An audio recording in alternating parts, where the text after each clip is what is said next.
All right then, the review system that we have. Let's take a look at the settings for these. In this video, I'm not going to go into depth of setting up the branding on the emails, nor am I going to go into much detail on the landing pages based on if it's a positive or a negative review. We'll do a separate video on these. I want to take a look at the settings and get those set up right for you initially. So in my dashboard here, I'm back in the Trend House venue. And on the left-hand side, we have our review system options. And that expands into 4 new options here. And we have our settings tab right here. As part of the setup wizard, we've already put in which websites we want to redirect positive reviews to. Now, they don't go there automatically. We would simply get banned for doing that.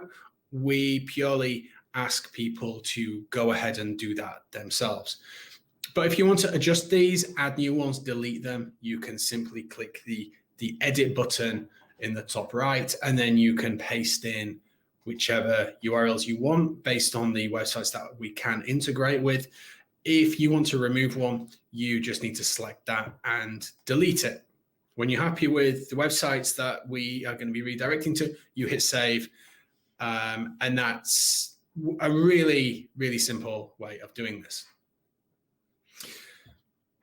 At the top of the page, though, we have some additional settings, and this is where you can decide when the review request is going to get emailed to your customers and guests, what's going to be the trigger for that, and you can see here as well that we can set reminders if those requests are initially ignored. So the first part of the process is to define what you consider to be a positive rating.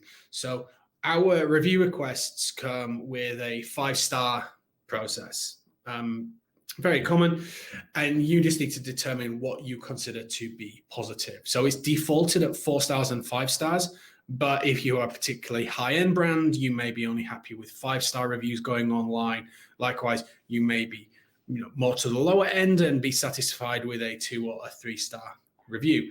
You just simply have to use the slider here to define what is the threshold for being positive. We then get on to, well, when do we want that review request to go? Now, we default this as 1 day and 3 hours after logout. And there's something important to consider here. You don't log out of Wi-Fi. But what we can do is we can make some rough assumptions as to when somebody left that Wi-Fi network. Won't go into the technical details of that, but if your phone isn't pinging that network for a certain amount of time, we can probably make an assumption you've dropped off it. And if you haven't reconnected within the amount of time defined here, well, in that case, we could fire off that email to them. So 1 day, 3 hours, we find to be very good for hotels, because if you do less than that, it's very plausible that I've just gone on a day trip and maybe I've stayed somewhere else overnight. And I'm thinking perhaps I've been on an excursion, perhaps into a safari somewhere. Maybe I've gone snorkeling to another part of an island, and I will be returning the next day. Now, if it goes beyond that, there's a fair probability that I've gone to the airport and I've gone back home. So that's a good time to send that request.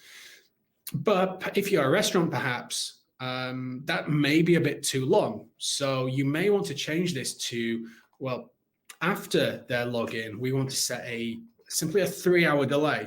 3 hours is a reasonable amount of time to have a meal, get back home, and then get that delivered. So you can set this yourself depending on what you want. We do recommend that you work out at what point somebody would have left and will be at home when they've got a bit more time on their hands to leave a review. And very simple system to send a reminder 72 hours later if they haven't left a rating. Just tick that on. When you're happy with the settings, you just simply click save. And as I mentioned in one of the previous videos, if you want to copy those settings to the other venues in your project, you can just go to the button on the top right, copy to other venues. This project doesn't have other venues, but if it did, it would then give me a list of the venues and let me select which ones I want to copy those settings to. So not only do we send these very nice request emails, which we're going to have a video on how we would tidy these up and just make them a little bit more easy on the eye, but very quickly I can just add in some spacing here. I will show you how you can do this in a separate video, but you can also very easily change when those requests are sent, because every business is different. You will want those requests arriving at a different time.